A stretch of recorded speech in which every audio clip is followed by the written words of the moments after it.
Hello.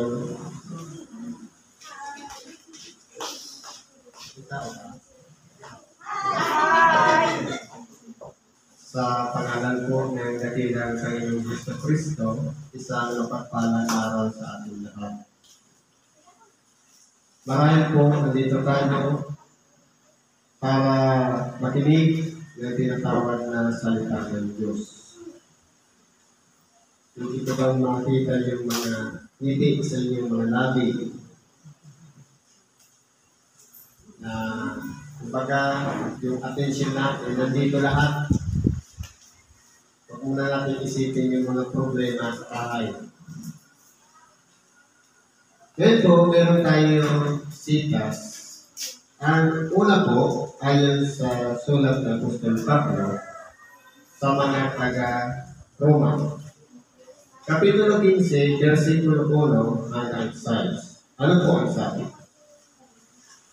Tayo ng malalakas ay mararapat magagbata ng kahinaan ng mahihina at huwag tayong magbigay lugod sa ating sarili. Ngayon po, paano natin maiintindihan kung sino-sino yung malalakas at kung sino-sino naman ang mahihina? Kung titingnan po natin sa ating pagkatao, lahat tayo may last and down, lahat tayo may eagerness at weakness, may kahinaan, kalakasan. Lahat tayo, malakas tayong manalangin, mahina naman tayo sa pananampalataya. Piling ganon, piling baliktad. Ngayon, paano natin kikilalanin yung mga malalakas? At paano naman natin kikilalanin yung mga mahihina? Ngayon po, titingnan muna natin ang ating mga sarili. Ano ba ang meron sa atin? Ano ba ang kalakasan na meron tayo? At ano ang kahinaan na meron tayo? Halimbawa, sa panalangin na perfect natin, gabi-gabi manalangin. Okay, malakas tayo doon.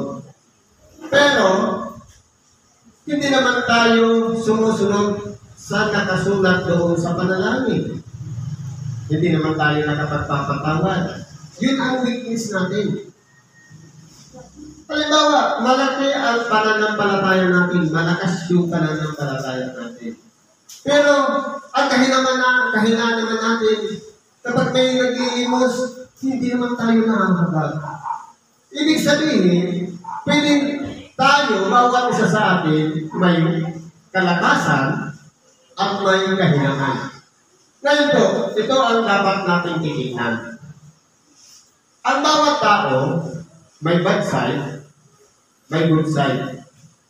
Ibig sabihin, ang tao nakakagawa ng kabutihan at nakagawa ng kasamaan. Pero kalimitan po kasi sa pamantayan ng tao, tumitingin tayo hindi sa mga kabutihan ginawa, kundi sa mga diferensya.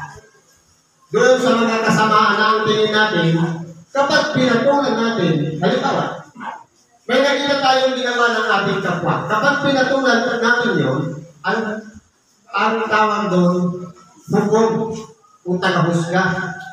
Sapagkat, lahat naman tayo ay nagkakamali. Sabi nga ni Apostol Pablo, walang matuwid, wala kahit isa. Kaya ginagawa natin ang pananalangin araw at gabi, paglilinis ng ating kalooban. Kaya hindi natin pwedeng sabihin na perfect na tayo. Kaya kung maalala natin yung isang babae na nahuli sa pananalo niya. Ayon sa kautusan na kinakailangan patuhin siya dahil sa kanyang kasalanan. Anong sabi ng ating dakilang Panginoon? Ang sino mang walang kasalanan sa inyo ang unang bumato. Ibig sabihin, lahat ng tao ay makasalanan. Lahat ng tao may bad side, lahat ng tao may good side. Pero kung titingnan po natin dito sa aralin na ito, ano ba ang kalagayan natin? Tayo ba ay malakas? Tayo ba ay mahina? Kung halimbawa, mahina tayo gumawa ng kasalanan, malakas naman tayo ng lait, useless pa rin. 50-50 pa rin ang kalagayan natin yan. Walang kasiguraduhan ng ating mga buhay.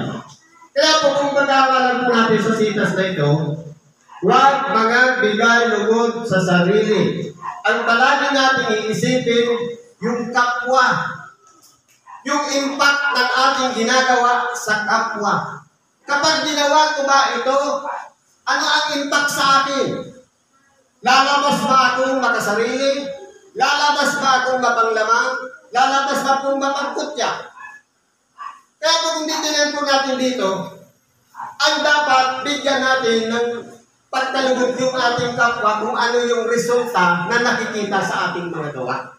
Sila po yung salamin natin. Kapag gumawa tayo ng mabuti, doon naman ipapakita ng ating kapwa ang mabuting tao siya. Kaya kung halimbawa, ang ginagawa natin, kasamaan, yun naman ang pagkakakilala sa atin. Halimbawa, may lumapit sa atin, tapos hindi natin napagbigyan. Anong tawag na sa atin? Magiging sakin.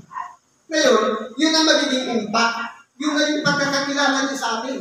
Kaya kinakailangan, babaguhin natin yun. Yun ang kahinaan natin. Kaya meron tayong kalakasan, meron tayong kahinaan. Ibig sabihin, lahat tayo ay magtutulungan sapagkat maaari yung isa nating kapwa, may kalakasan siya, yun naman ang kahinaan natin. At yung kalakasan ko naman, yun naman ang kahinaan niya. Ganun po yun. Kaya ibig sabihin, lahat tayo pinakailangan magtulungan. May kalakasan ako, may kahinaan din ako.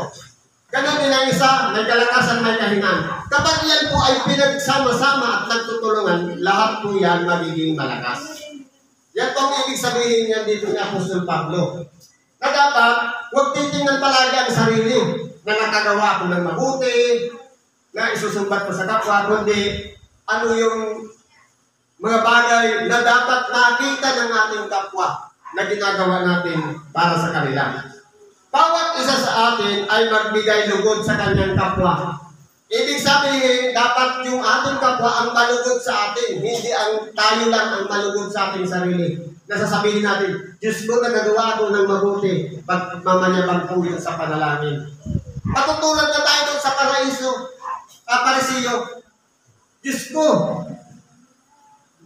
nanalangin siya. Lahat, gumawa ako ng mabuti, ganito.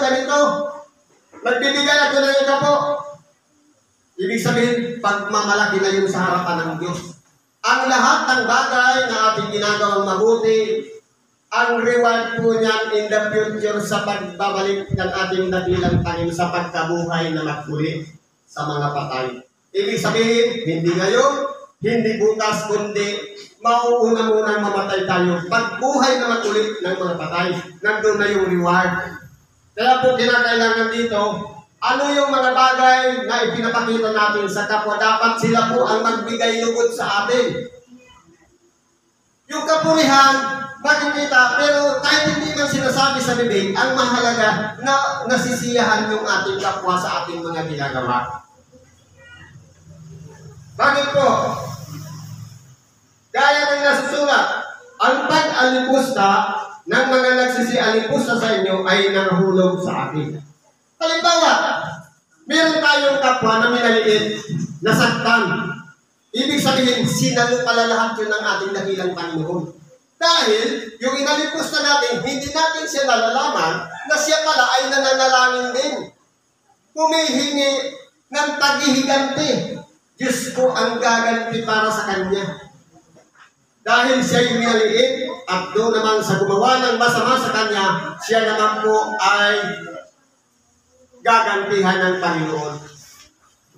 Kaya kung titingnan po natin dito, bawal po pala ang magsalita ng masama sa kapwa. Dahil lahat ng yan ay babalik sa atin sa paghuhukom. Ibig sabihin, kung ang pangalan natin nakasulat na sa libro ng buhay, for the record, lahat ng ating ginagawa araw-araw nandoon na. Hindi pwedeng ipagkaila natin na hindi natin yan ginawa. Doon na po tayo hahatulan. Kaya po tayo pinapag-ingat na dapat ang palagi natin titingin, ikatitibay, ikasusulong, ikapagtatagumpay, ikakaganda ng samahan. Yun po yung pinag-objective ng bawat isa sa atin. Kaya natin ginagawa ang pangangaral ng Ebanghelyo upang sa ganun, lahat po tayo ay matuto. Makaunawa at mabuksan ang ating mga kaisipan ukol sa nais ng Diyos na dapat natin ginagawa dito sa ibabaw ng sanglibutan. Totoo mahirap dahil sa kalagayan tayong tao. May kalaban. Nandito yung pita ng laman na yan ang naguhulog sa atin sa kapahamakan. Pero ang nasa ng Espiritu, sa makatuwid bagay yung udyok niya sa bawat isa sa atin, walang iba. Ang papurihan ng Diyos. Kapag tayo'y pinasalamatan, hindi dapat natin tanggapin. Dahil kung wala sa kalooban ng Diyos na tayo bigyan ng pagpapala, hindi natin maitutulong sa ating kapwa para magpasalamat sila sa atin. Kaya lahat galing sa Kanya. Bakit meron ba tayong bitbit na salapi nung isinilang tayo dito sa ibabaw ng sanglibutan? Wala naman na. Lahat po tayo ay inabutan lang natin yan dito sa ibabaw ng sanglibutan. Kaya hindi po natin pwedeng sabihin, akin yan. Sapagkat yan ay galing lahat sa Diyos. Ano bang sabi dito? Sapagkat ang anumang mga bagay na isinulat nung una ay nangasulat dahil sa ikatututo natin. Kaya po pala isinulat ang mga kasulatan. Hindi para magpasikat yung mga propeta, para lang magsalita sila sa kawalan, kundi yan pala ay ginawa, isinulat para sa ikatututo natin. Ibig sabihin, lahat tayo nagsimula sa pagiging mangmang o walang alam. Ngayon, sa pabalik-balik natin sa simbahan, nagsasakripisyo tayo, natututo tayo, nadadagdagan ang ating kaalaman. Kaya, yun po ang dahilan na nagsusunog tayo. Kumbaga, dati, ganito ang ginagawa ko. Nung nakarinig ako ng salita ng Diyos, nasaktan ako. Ngayon naman, ito na yung panahon na dagdagan na naman ang kaalaman ko. Hindi ko pa pala pwedeng gawin yan. Sapagkat pala ay nakalulugod sa ating dakilang Panginoon. Bakit po?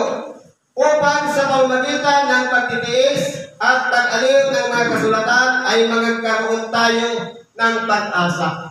Sa pamamagitan po ng mga nangyayari sa ating buhay sa ngayon, dapat nating pagtiisan ang mga problema, karamdaman, kung ano-ano mga pangyayari sa ating mga buhay. Sapagkat, kumbaga, yan po, natututo tayo na kinakailangan tayong magkaroon ng pag-asa. Na kaya ito nangyayari sa buhay natin dahil po may nalayunin ng Diyos sa bawat isa sa atin. Bakit tayo sinusubok? Para malaman kung hanggang saan ang antas ng ating kaalaman, ng ating karunungan o ng ating pananampalataya. Bakit nangyayari na may mga problema dumarating sa ating pamilya? Sapagkat nais ng Diyos ipakilala niya ang kanyang kapangyarihan na lahat ay magagawa niya. Lamang kapag tayo po kasi nasa problema, nakatuon tayo doon sa problema, hindi sa solusyon. Kaya ang nangyayari po, tayo po ay hindi makamove on. Hindi tayo makatawid doon sa pagsubok na yun dahil nakabaon tayo doon sa problema. Hanapin natin yung solusyon. Dahil sa bawat problema, may solusyon. Mahirap kung sa bawat solusyon, palagi may problema. Gumawa na ng mabuti, masama pa rin. Kinakailangan po yan ang pagkaisipin natin. Yung pag-asa na yan, doon sa buhay na walang hanggan. Na kinakailangan yung pagpapahalaga ng bawat isa sa isa't isa na dapat tayong magkakasama doon sa buhay na walang hanggan. Sabi nga, walang laglagan. Lahat tayo ay may intensyon na makapunta doon. Kapag tayo'y hindi natin pinapahalagan ng iba, sarili lang natin, ang gusto natin, tayo lang yung tatanggap ng buhay na walang hanggan. Yung iba, hindi na. Mapupunta tayo sa kamalian niya. Sabi dito, loobin nawa ng Diyos ng pagtitiis at pag-iliw na kayo ay magkaisa ng pag-iisip sa isa't isa ayon kay Kristo Jesus. Paano natin magagawa ang pag-iisip sa isa't isa na pare-parehas? Ano ba ang kaisipan ng ating dakilang Panginoon? Nung ipanalangin ng ating dakilang Panginoon ang lahat ng tagasunod niya, Isa lang po ang napunta sa kapahamakan. Liban sa humanap ng kanyang kapahamakan, walang iba, yung sarili niya mismo. Dahil kung hindi niya po tinupad ang nakasulat para sa kanya, hindi niya magaganap ang ministeryong itinakda ng kanyang ama dito sa ibabaw ng sanlibutan. Kaya po, ang ibinalangin niya, lahat ng nagsisisunod sa kanya. Tinuruan niya ang mga nagsisisunod sa kanya na ng mga iba-ibang turo. Hindi ba dati pinaliwanag na rin natin yan? Tinuruan tayo kung paano magalit. Tinuruan tayo kung paano magparaya. Tinuruan tayo kung paano umibig sa kaaway. Idalangin yung mga nagsisiusig sa atin. Tinuruan tayo sa paglimos. Tinuruan tayo sa kung ano-ano pa mga bagay na isinulat, mababasa lahat yan sa Mateo at Lucas. Nandun lahat kumpleto ang itinuro ng ating dakilang Panginoon. Yun po yung kaisipan niya. Na tayo po, kinakailangan kilalanin natin palagi ang ating sarili kung tayo ba'y lumalakad pa sa hulihan ng ating dakilang Panginoong Jesucristo. Nagbigay siya ng pagdadaanan natin. Ngayon, kung sumasalugat ang gawa natin doon sa halimbawa na ipinakita ng ating dakilang Panginoon, malamang nalilihis na tayo ng landas. Sapagkat nagturo siya ng daraanan. Nagturo siya ng dapat na gawin ng isang tao. Pero dahil nga tayo po ay nasa kalagayang tao, natatalo tayo ng emosyon, natatalo tayo ng kataasan ng pag-iisip o ego, yun po yung nagpapahamak sa atin. Ang tawag ng pita ng laman. Yun pong alitigtigin nito, nasa nito. Walang iba, ang kapurihan ng sarili, pitanyak ang sarili. Walang iba yung magmalaki, yung magmataas. Lahat ng yan ay hindi itinuro ng ating dakilang Panginoon. Kundi ang itinuro niya mula sa mataas na kalagayan, nagpakumbaba siya ng husto. Naging masunurin, hindi siya nagreklamo. Tinupad niya kung ano ang nakasulat sa kanya. Bagaman mahirap, yun po yung daan na inihalimbawa ng ating dakilang Panginoon. Ito po yung sinasabi, magkaisa ng pag-iisip sa isa't isa ayon kay Kristo Jesus. Palagi natin iisipin, hindi yung ugnayan lang ng dalawang tao, kundi dapat gawin nating halimbawa yung ginawang pakikitungo ng ating dakilang Panginoong Jesucristo. Na mahaba ang kanyang pasensya, mapagpahinuho din siya. Sapagkat kung titingnan po natin, hindi siya nagsagot ng anumang masamang salita doon sa mga nakapaligid sa kanya, kundi ipinapaliwanag niya ng buong husay kung ano ang nilalaman ng kanyang ebanghelyo upang sa ganun iyon ay bumaon sa pag-iisip at puso ng bawat nakapaligid sa kanya. Upang kayo na may isang pag-iisip sa pamamagitan ng isang bibig, ay luwalhatiin ninyo ang Diyos at Ama ng ating Panginoong Jesucristo. Upang kayo o tayo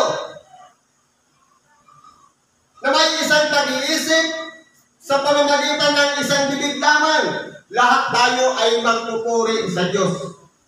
Hindi ibig sabihin, na halimbawa, 30 tayo, 29 lang yung nagpuri, yung isa nasa gilid. Kumbaga, ibinubukod niya ang kanyang sarili. Kundi dapat makaabot lahat tayo sa katotohanan, sa ikatututuloy natin. Ibig sabihin, dapat tayo malaman natin, kaya pala nagbukod yung isa, yun pala yung kahinaan niya ang makinig ng ebanghelyo. Ngayon, ang gagawin natin, yung malalakas, yayain natin siyang pumasok sa templo para makarinig ng ebanghelyo. Dahil po, pagkaminsan po kasi, sa pangangaral po kasi ng ebanghelyo, ito na po yung pribilehiyo na ipinagkaloob ng Diyos na siya naman ang makapagsalita sa pamamagitan ng bibig ng tagapagpahayag ng salita ng Diyos. Hindi yan salita ng mga nagsasalita dito sa unahan. kundi kalooban ng Espiritu Santo na kinakailangan gisingin ang bawat isa sa ating natutulog na isipan. At ang mga kataasan ng pag-iisip, dapat yan po ay pababain nang sa ganon makasunod tayo sa kalooban ng ginawa ng ating dakilang Panginoong Hesukristo na isang halimbawa ang maging mapagpakumbaba hanggang kamatayan sinunod niya at hindi siya naging masuwalit. Kaya kung titingnan po natin, nandiyan na lahat na kalatag. Susundan na lang natin yung nilakaran ng ating dakilang Panginoon. Pero po, nasa atin na po, dahil tayong mga tao ay binigyan tayo ng kalayaan ng Diyos na pumili ng ating lalakaran. Kalayaan natin mag-isip, magpasya. Dalawa lang ang nilalakaran ng tao. Malapad na daan at makitid na daan. Ang makitid na daan patungo sa buhay na walang hanggan. Ngayon, kung titignan ko lang, bakit naging makitid? Dahil maraming bawal, maraming hindi ka pwedeng gawin. Pero doon sa malapad na daan, libre ito lahat pwedeng mong gawin. Pero po, doon sa makitid na daan, may mga limitasyon. Yun na yung Ebanghelyo ang magbibigay ng limit upang hindi natin magawa ang mga gawa dito sa ibabaw ng sanglibutan. Kundi ang magawa natin kung ano ang nakalulugod sa Diyos, kung ano ang nais niya na ipahatid sa atin, na dapat mabuksan ang ating unawa at ating kaisipan, sapagkat lahat ng yan ay ginagawa natin dahil kinakailangan makaugnay tayo sa ating dakilang Panginoon na siya'y nag-isip kahit kailan. Hindi lamang para sa kanyang sarili, kundi sa lahat ng nagsisusunod sa kanya. Kung ano ang kanyang pinagturuan na siya'y nandoon ang Diyos taman ay mapabilang doon sa bibigyan buhay na walang hanggan kasama doon sa kanyang kaluwalhatian. Kaya po kung titingnan po natin dito, tayo pong lahat, kilalanin natin ang ating sarili. Ano yung kalakasan ko? Ano yung kahinaan ko?